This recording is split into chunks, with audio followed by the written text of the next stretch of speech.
আমাকে নিয়ে আমাকে নিয়ে কেউ তো স্বপ্ন দেখনি।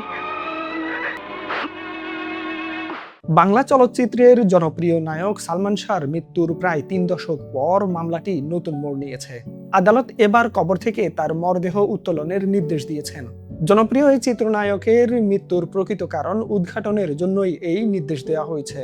তদন্তকারী সংস্থার আবেদনের পর ঢাকা মেট্রোপলিটন ম্যাজিস্ট্রেট আদালত মরদেহ উত্তোলন, সুরতহাল প্রতিবেদন তৈরি এবং নতুন করে ময়নাতদন্তের অনুমতি দিয়েছেন। মামলার তদন্ত কর্মকর্তা সিআইডির পরিদর্শক জিয়াউল মোরশেদ জানিয়েছেন, প্রয়োজনীয় আনুষ্ঠানিকতা শেষ করে মরদেহ উত্তোলনের কাজ শুরু করা হবে। এর আগে 1996 সালের 6 সেপ্টেম্বর রহস্যজনকভাবে মারা যান সালমান শাহ। সেদিন সকালে পরিবারের সদস্যরা তার নিউ ইস্কাটনের বাসায় যান। এ সময় তাদের জানানো হয় সালমান শাহ ঘুমিয়ে আছেন। কিছুক্ষণ পর একটি ফোন কল আসে। ফোনে বলা হয় সালমান শাহর কিছু হয়েছে।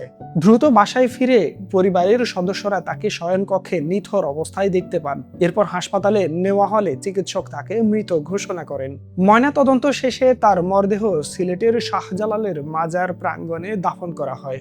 ঘটনার পর রমনা থানায় একটি অপমৃত্যুর মামলা দায়ের করা হয়েছিল। তবে সালমান শাহর পরিবার শুরু থেকেই মৃত্যুর ঘটনাকে সন্দেহজনক বলে দাবি করে আসছে। মামলার অভিযোগে বলা হয়েছে সালমান শাহর গলায় দড়ির দাগ ছিল।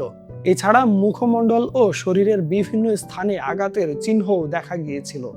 দীর্ঘ আইনি লড়াইয়ের পর গত বছরের অক্টোবরে আদালত মামলাটি হত্যা মামলা হিসেবে গ্রহণ করার নির্দেশ দেন।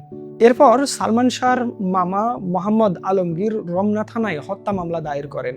মামলায় সালমান শাহর স্ত্রী সামিরা হক, ব্যবসায়ী আজিজ মোহাম্মদ ভাই সহ মোট 17 জনকে আসামি করা হয়েছে। এছাড়াও অজ্ঞাতনামা আরও কয়েকজনকে অভিযুক্ত করা হয়েছে। বাদী পক্ষের অভিযোগ, পূর্ব পরিকল্পিতভাবে পরস্পর যোগসাজশে সালমান শাহকে হত্যা করা হয়েছিল।